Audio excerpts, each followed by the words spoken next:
Radio Infinita, idioma universal, con el auspicio de BCI Corporate and Investment Banking, presentan Mirada Financiera. La periodista Paulina Yarur analiza los principales hechos que mueven a los mercados financieros de Chile y el mundo.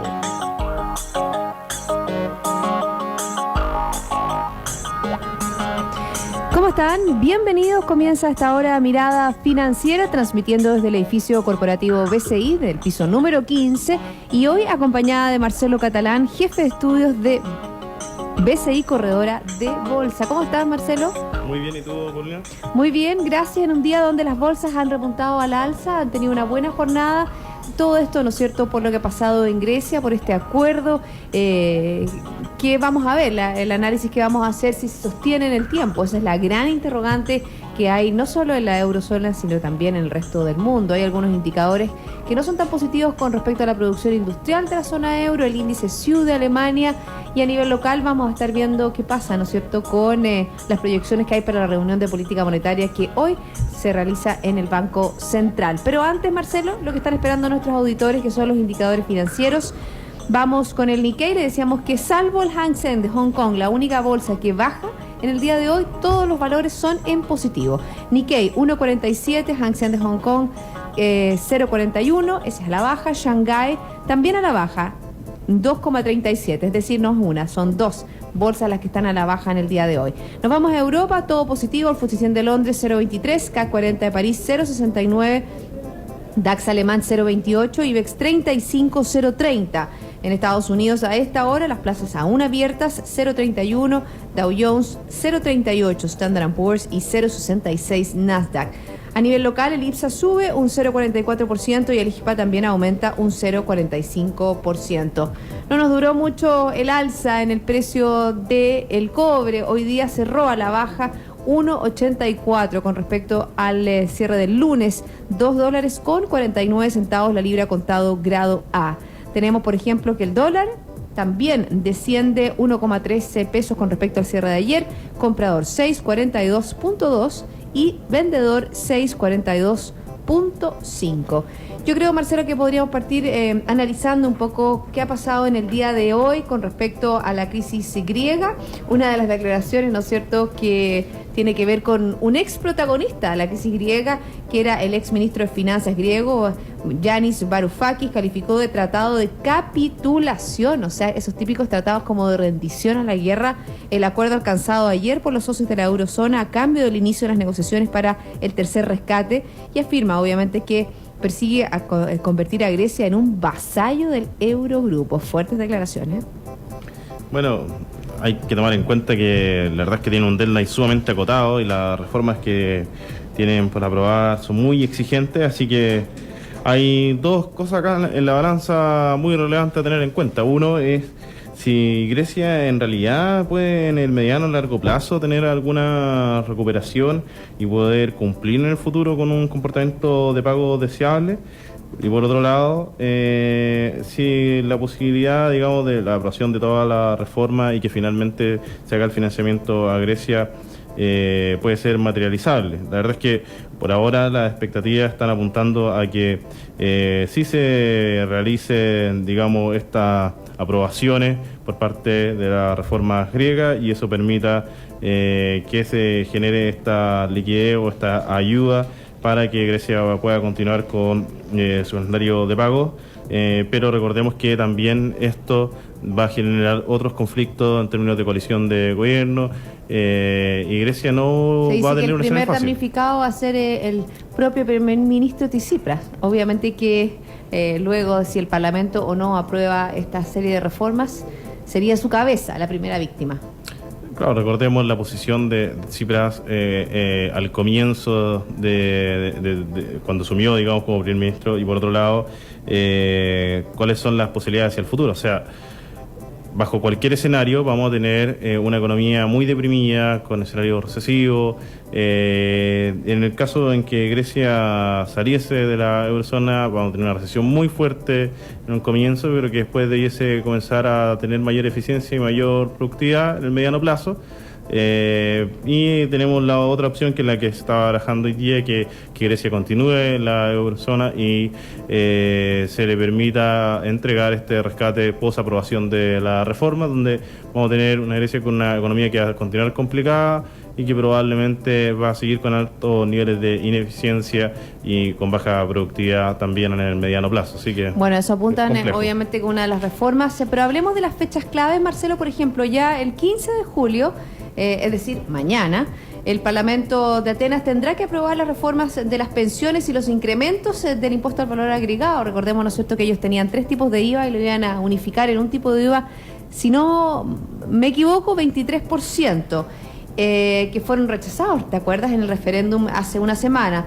Asimismo, deberá obviamente quedar visto bueno a las exigencias. También tenemos otra fecha importante, que es el próximo viernes. El Parlamento alemán, el Bundestag, decidirá si acepta que se inicien negociaciones para aprobar un nuevo programa de mecanismo europeo de estabilidad para Grecia. Con este ok, el Parlamento tendrá que votar la aprobación. Recordemos que de ahí, ¿no es cierto?, van a salir los fondos para liberar los fondos que necesita Grecia. Y el próxima fecha importante es el 20 de julio, que es cuando Grecia debe pagar 3.500 millones de euros al Banco Central Europeo. De no hacerlo, este dejará de sostener al país y la cesación de pagos se volverá inevitable. Recordemos que todavía, ¿no es cierto?, los bancos están cerrados, todavía la situación es muy compleja para las personas que necesitan retirar, ¿no es cierto?, dinero en efectivo en esa zona. Sí, de prolongarse y de no realizar un pago hacia fines de julio, la verdad es que la situación se va a complicar bastante y ahí no quería más que comenzar ya a operar con el dracma, lo que derivaría en la salida final de Grecia. Pero eso lo vamos a ver por lo menos los avances de gran relevancia mañana, así que hay que estar muy atentos a si son aprobadas o no las reformas en Grecia y si vamos a tener finalmente el apoyo, por lo menos en una primera instancia de manera verbal por parte de los líderes europeos, principalmente de Alemania. Fíjate que hay un análisis bien interesante, se los recomiendo a quienes no han leído todavía la Economía y Negocios. Habla sobre los motivos que llevaron al quiebre del Estado heleno. Y fíjate que no es hoy día. O sea, para entender el origen de la crisis habría que remontarse, fíjate que varios siglos atrás, cuando Grecia comenzó a pedir dinero prestado sin poder devolverlo. Por ejemplo, hoy se habla de corrupción, de compromisos políticos y los sueldos dorados. Eran unos sueldos que eran totalmente no de mercado con respecto a sus socios europeos. Por ejemplo, había pagos especiales, el metro y los comités, los profesores y médicos. Hay un análisis bien interesante de dónde comienza, ¿no es cierto?, a estar esa bolsa que se rompió y que comienza, ¿no es cierto?, el dinero a fluir y que no hay cómo hacerlo de una manera, como dices tú, Marcelo, productiva, porque también el aparataje productivo de Grecia es la gran interrogante que existe en la zona euro. Solamente se funda en el turismo, pero ¿qué otro tipo de empresa, tú que analizas, ¿no es cierto?, las empresas tiene Grecia? La verdad es que el turismo es uno de los principales factores que influencian la economía de Grecia y por otro lado hay que tomar en cuenta, como tú decías, que ellos tienen un muy bajo nivel de productividad y de hecho la edad de jubilación en Grecia era bastante más baja que el promedio de la zona euro, así que por lo menos que tenga exigencias similares a el resto de sus pares de la zona euro sería algo razonable para que Grecia mostrase algo de eficiencia más acorde con el resto de la región. Tú tocaste un tema y que a lo mejor puede ser súper relevante, Marcelo. Tú dijiste, bueno, a lo mejor quieren que Grecia se salga de la zona euro. En este minuto le están imponiendo sanciones que son sumamente drásticas, tan drásticas que a lo mejor ellos mismos pueden decir, ¿saben qué? Yo no las puedo cumplir. Y ahí está un poco la jugada política. Estaba leyendo análisis en diversos medios nacionales e internacionales sobre a lo mejor la movida que ha hecho Alemania de imponer sanciones tan draconianas, tan fuertes para este país, para que ellos políticamente no aparezcan como un país, ¿no es cierto?, que no quieren salvar a Grecia, pero por otro lado logren el objetivo de que Grecia se salga de la zona euro. ¿Ustedes lo han evaluado de esa manera? O sea, lo que sí tenemos bien claro es que hoy día Alemania le está diciendo a Grecia que espera ver para pagar y le está exigiendo que tome las medidas, que ya las promesas o los compromisos que pueda llegar a tomar no son suficientes, que tiene que materializar los cambios en la reforma y solo en ese momento se puede concretar algo de ayuda. Pero pensar en si las medidas son muy elevadas o no, la verdad es que la situación de Grecia es una situación muy complicada, una economía muy debilitada, y cualquier exigencia que realicen para, digamos, mejorar la productividad, para tener una mejora también en términos de gasto fiscal. La verdad es que todo va a ser un escenario complejo para Grecia, porque su economía hoy día no está permitiendo tener recuperación ni en el balance fiscal, ni tampoco tener recuperación en términos de crecimiento económico. Así que por sí solo ya Grecia está en un complicado escenario. Y por si la zona euro, en general también en el día de hoy, Marcelo, no ha presentado cifras tan positivas. Por ejemplo, hoy conocimos la producción industrial de mayo, que cae un 0,4%, cuando se esperaba un aumento de un 0,2%. Y esta caída, ¿a qué se debe? A una menor producción de energía y bienes de consumo no durables, liderados por las disminuciones específicamente de Irlanda y Holanda. Esto también junto con las encuestas del sector servicio, que muestra el crecimiento que tendrá el producto en el 2015, menor del primer trimestre, ¿no es cierto?, del 2015. Respecto a Alemania, por ejemplo, hoy también se dieron a conocer esta encuesta que es bien importante, la encuesta de sentimiento económico SIU. Disminuyó por cuarto mes consecutivo en línea, obviamente con otras encuestas que también se han visto afectadas por los acontecimientos en Grecia, ¿no es cierto?, a pesar de haber llegado ya a un acuerdo. Nos vamos a otro tema que ha impactado de una manera bien importante el precio del petróleo. Es este acuerdo que se logró, ¿no es cierto?, de las potencias con Irán. Llegó a un acuerdo con 6 potencias mundiales: Estados Unidos, China, Alemania, Rusia, Reino Unido y Francia, respecto a su programa nuclear. Y esto entrega obviamente opciones a la baja para el precio del petróleo, ya que el país podrá comenzar a exportar y vender luego de haber sido sancionado económicamente el año 2006. El WTI, por ejemplo, retrocede un 2% y se acerca nuevamente a los $50 por barril. Marcelo. Lo que nosotros estamos viendo es que en general todos los anuncios que se han hecho, lo que están imprimiendo por lo menos es una contención en el precio del petróleo. Se pueden observar presiones a la baja, la verdad es que eso es bastante volatilidad de corto plazo, pero lo que sí podemos asegurar con bastante tranquilidad es que no vemos una recuperación en el precio del petróleo ya hasta en mira hacia el próximo año, porque básicamente tenemos los anuncios de la Agencia Internacional de Energía y de la OPEC que apuntan a lo mismo, una estabilidad o por lo menos una ausencia de presiones alcistas sobre el precio del petróleo durante lo que queda de este año. ¿Y tiene más o menos el precio de equilibrio, Marcelo? ¿Más o menos cuál sería? Mira, es bien cuestionable. Muchos hablan niveles cercanos a $60, hay otros que creen que un precio de equilibrio podría estar ubicado más cercano a los 70. Lo que sí está claro es que lo lógico es ver una recuperación en el mediano plazo, pero eso tiene que venir acompañado por un lado de una recuperación en términos de crecimiento económico del mundo desarrollado y también una mayor estabilidad en el mundo emergente. Y la verdad es que hoy día lo único que tenemos asegurado todo eso es el crecimiento y recuperación de Estados Unidos, y una leve y marginal recuperación en la zona euro, que está también supeditado a todo este proceso de impacto que pueda tener por lo menos en el corto plazo por Grecia. Y en el caso de emergente tenemos bastante volatilidad, especialmente proveniente de China, así que en general... Bueno, China va a tener una semana bien importante. Se va a conocer el PIB de China, y la verdad que se espera que no es un 7%, sino que se espera un 6,8%. Va a ser una semana muy importante con respecto a medidas que puedan... Estoy buscando acá una información que tengo, que China afirma que el sistema financiero se mantiene estable, pero reducirá el costo de endeudamiento. O sea, nuevamente está tratando de entregar mayores condiciones para poder estimular la economía. Sí. Pero es complejo porque ya ha hecho mucho estímulo a través del requerimiento de ratio de reserva, y por otro lado ha hecho muchos estímulos en términos de política monetaria, pero la verdad es que China tiene también una desaceleración que es más bien estructural y de hecho si uno toma en cuenta los crecimientos de trimestre sobre trimestre en términos anualizados, que es la forma en que Estados Unidos muestra su cifra de crecimiento, en el trimestre pasado tuvo un crecimiento en torno a 5,3%. Entonces es bastante bajo y está reafirmando un escenario de desaceleración de la economía china y la verdad es que eso no tiene una justificación para cambiar para con fines de el año. 7% que está promoviendo, ¿no es cierto?, que el gobierno va a crecer la economía de esa nación. Ese 7% parece un techo que va a ser muy difícil de conseguir. De hecho, las correcciones debiesen ser más bien a la baja.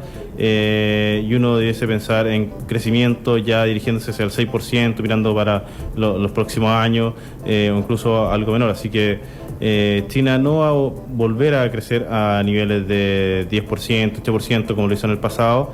La pregunta es hasta qué nivel se iría a desacelerar, hasta niveles de 5%, de 6% para el próximo año, y yo creo que eso es uno de los principales inyecciones de incertidumbre para el mundo emergente y especialmente para Latinoamérica, porque se resentiría mucho, sobre todo por su exposición al precio de los commodities, especialmente de los metales básicos. Bueno, exactamente, el cobre, nosotros lo hemos visto cómo ha bajado de una manera bien importante, incluso durante esta semana el ministro de Hacienda iba a llamar, quería conversar, ¿no es cierto?, con la comisión que regula o que ve o que hace una proyección del precio del cobre para empezar a plantearse cómo van a enfocar ese tema o esa cifra con respecto al presupuesto que ya se comienza a elaborar para el próximo 2016. Marcelo, hacemos una pausa, ¿te parece? Perfecto. Y yo les quiero comentar que BCI Corporate Investment Banking le ofrece soluciones en corretaje de bolsa, Miami Branch, securitizadora, banca privada, sales and trading, finanzas corporativas y asset management a través de un solo ejecutivo de relación. Hacemos una pausa, hay más Mirada Financiera.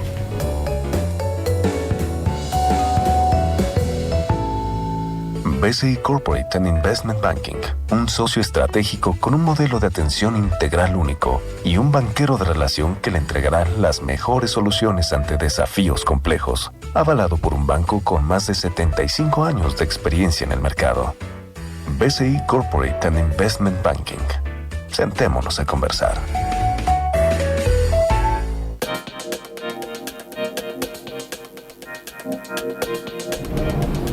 Ya estamos de vuelta, seguimos en Mirada Financiera, transmitiendo desde el edificio corporativo BCI, donde está su mesa de dinero, el piso 15, junto a Marcelo Catalán, jefe de estudios de BCI Corredora de Bolsa.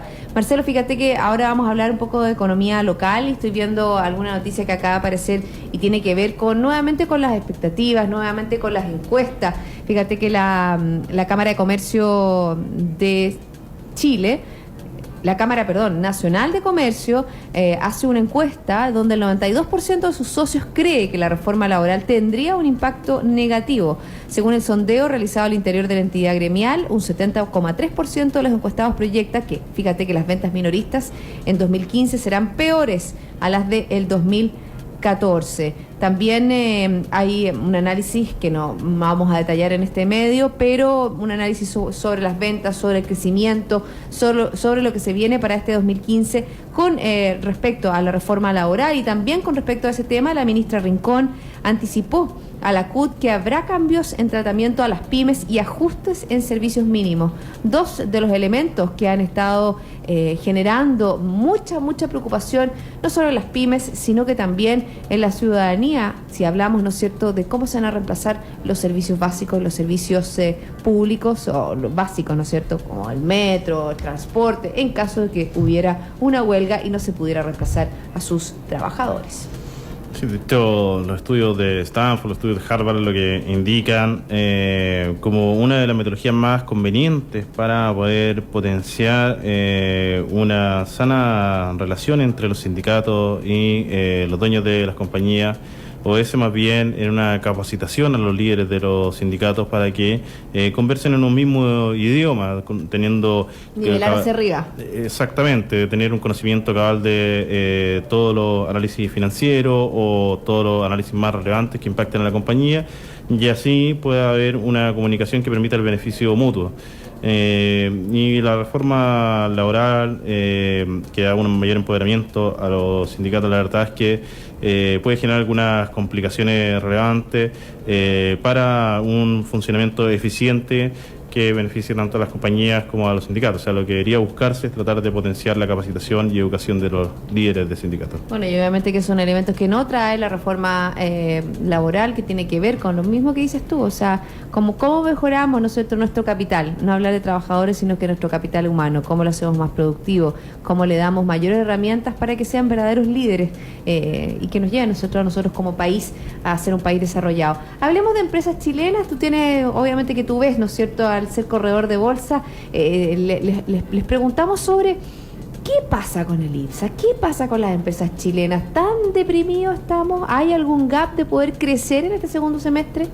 Mira, el escenario en general de expectativa está bastante deteriorado para términos de actividad y también de impacto sobre las compañías.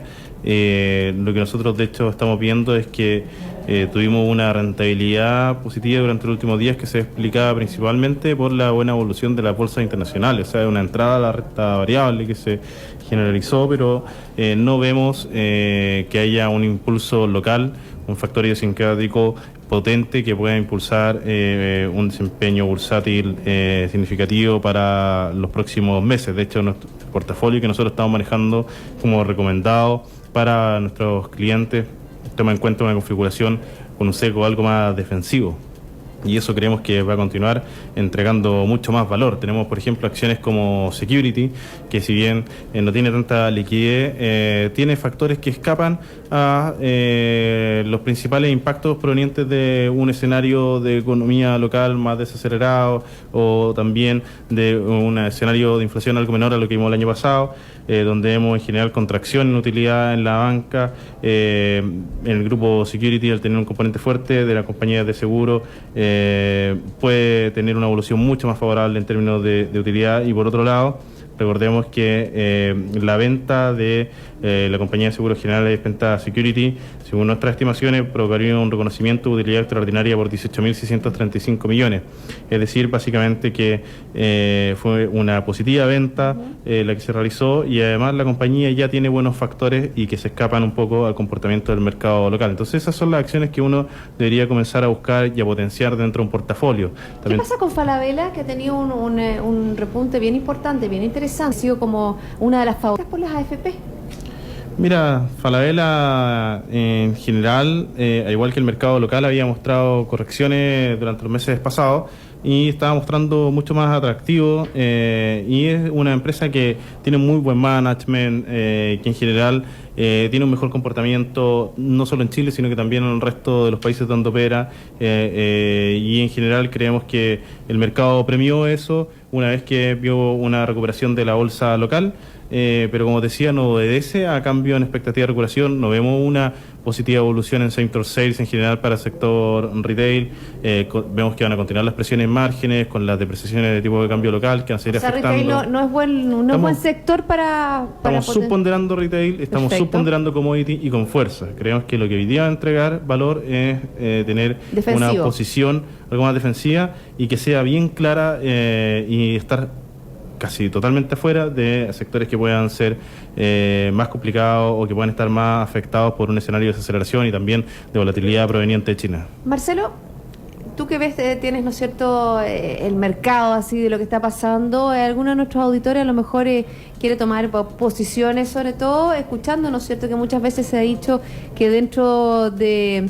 Creo que era la bolsa de Taiwán, la bolsa de Chile, la bolsa de Colombia y la bolsa del Perú, que eran unas que estaban muy atractivos en sus precios, que estaban baratas. ¿Tú cómo analizas esas palabras y qué acciones específicas le recomendarías a nuestro auditorio? Bueno, hay que tomar en cuenta que estén baratos es un tema bastante relativo, porque hemos visto caídas en los meses pasados en estas bolsas, pero también hay que tomar en cuenta que obedecen a factores, digamos, bien fundamentados y salidas de flujo de Latinoamérica. Y recordemos que todos estos mercados que tú mencionaste se ven afectados de alguna u otra manera de la evolución de las expectativas respecto de lo que pase con China. Así que no deja de ser un escenario complejo, por lo tanto uno tiene que tomar en cuenta el riesgo-retorno. Y en base a eso, nosotros dentro, de hecho, de nuestro portafolio recomendado, lo que estamos tomando como las acciones favoritas, tenemos a Parque Arauco, a Sigdo Coppers, a Esgener, Security, Aguas Andinas. Eso en el de 5 acciones. Y complementando para un portafolio más ampliado de 10 con ILC, CL, Endesa, Banco de Chile y Ripley. Pero Ripley con muy poco peso, solo un 5% dentro del portafolio. Y hablando de acciones, por ejemplo, también dentro, ¿te recomiendan fuera de Chile? La verdad es que nosotros apuntamos en Equity Research, dentro de BCI Corredor de Bolsa, a una profundización lo más alta posible en el análisis de las acciones locales. Así que tenemos un análisis por flujos, cajas contadas, etcétera, una metodología muy profunda en cada una de las compañías locales. Y por otro lado, el departamento de estrategia también complementa con recomendaciones de posiciones, por ejemplo, Estados Unidos, Europa, y qué regiones respecto, digamos, de una asset allocation promedio uno debiese estar posicionado. O sea, básicamente, por ejemplo, Estados Unidos, que hay una visión algo más positiva, uno podría tomar un mayor peso hoy día. En su momento fue Europa. La verdad es que hoy día la volatilidad genera bastante incertidumbre, pero por ejemplo también por otro lado tuvieron mucho tiempo con una subponderación en Latinoamérica, y todos estos factores han jugado a favor en términos de asset allocation a nivel global. Tenemos acciones en sí por cada uno de los países, pero sí algo en Estados Unidos y una asset allocation por países dentro de Europa. Perfecto.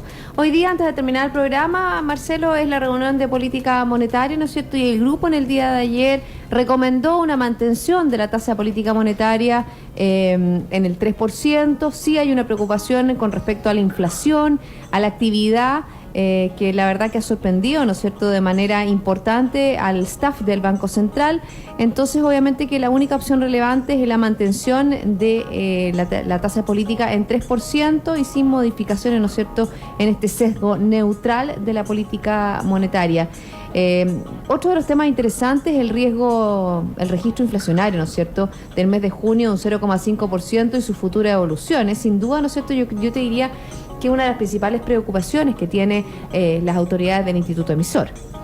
Sí, en general está bien claro que la tasa política monetaria se va a mantener en 3% y se está hablando de una expectativa de mercado de una posible alza hacia mediados del próximo año.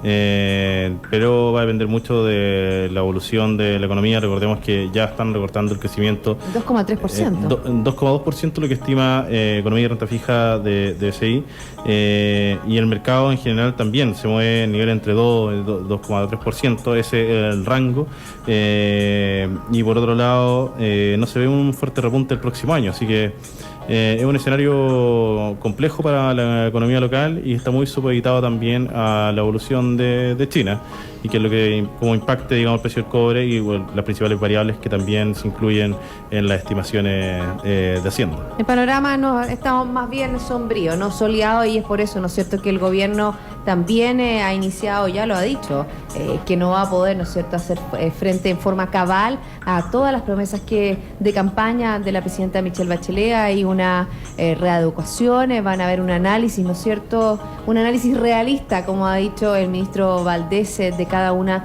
de estas reformas. Marcelo, 1.000.000 de gracias por haberme acompañado en el día de hoy. Fue un gusto, Paulina, y muchas gracias a todos los auditores por estar con nosotros. Y a todos ustedes, la invitación, por supuesto, es a continuar en Radio Infinita. Nosotros nos reencontramos mañana a las 2 para dar una nueva mirada financiera.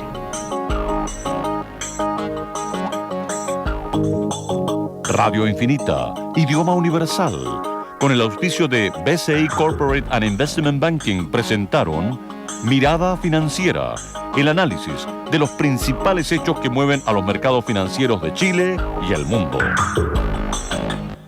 Banco Security, buenos días. Buenos días. Don Manuel, dígame en qué le puedo ayudar. Te cuento, quiero que los ejecutivos de mi empresa puedan pagar con mayor facilidad. Para eso le puedo ofrecer nuestras tarjetas de crédito corporate. Y me sirve. Si también quiero...